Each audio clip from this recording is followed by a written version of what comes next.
matalas sa ating grupo. Pagkatapos na nakita natin na nagkalay ng buhay ang isa sa atin. Sa palagay ko, mas masahol pa sa kayo. Alam mo kung bakit? Sasabihin ko sa inyo. Si Senator Bato, hindi niya kailangan dumating kung araw na yun. Wala akong expectation na dapat. Kaya imagine ko nahuli siya. Nahuli siya utilizing a search warrant coming from a court which has no longer jurisdiction in this country. Yung sinasabi ng mga kasama mo, well, parang ano ba, sumurong mo na lang. Anyway, you can exhaust all remedies under the law. What remedies are you talking about? Kung ano ginawa nila kay dating Pangulong Duterte, yun din ang gagawin. Do you think makikita pa natin si Senator Bato pagkatapos nilang makuha? Kasi wala na. Kaya sabi ko, hindi na kailangan pumunta rito. Pero nagpunta siya. Nirisk niya yung buhay niya. Kaya lang namin nakuha dahil sa kanya, wala nang iba. We owe it to himself alone and nobody else. Nobody else. Kung hindi siya pumunta, nobody will blame him. Dahil buhay niya yun eh. But he chose to do it. Kasi sabi ko sa kasama ko ngayon, sino mo ng position kakakalas? Yung tao ginawa niya. Gusto mo magpakulong dito? Pwede. Kasi at least domestic law, di ba? You can hire your lawyers. Pwede ka makita ng kamag-anak mo, ng asawa mo, ng pamilya mo. Sa The Hague,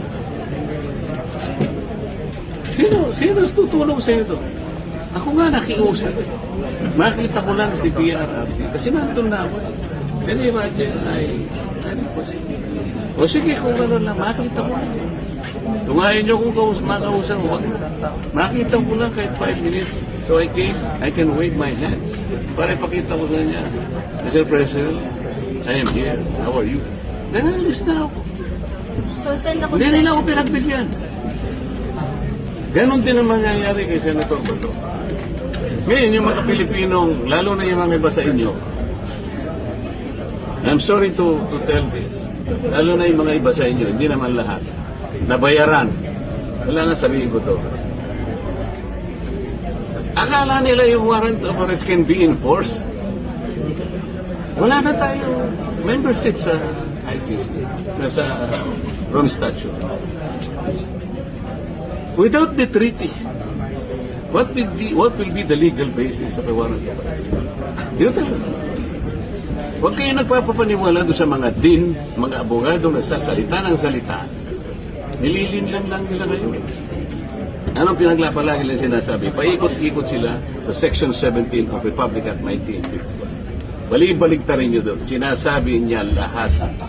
Gagawin mo lang. Isurrender mo or blah blah blah in accordance with extradition laws and treaties. Meron tayong extradition law? Wala. Meron tayong treaty? Wala. Anong basis ng warrant of arrest? As simple as that.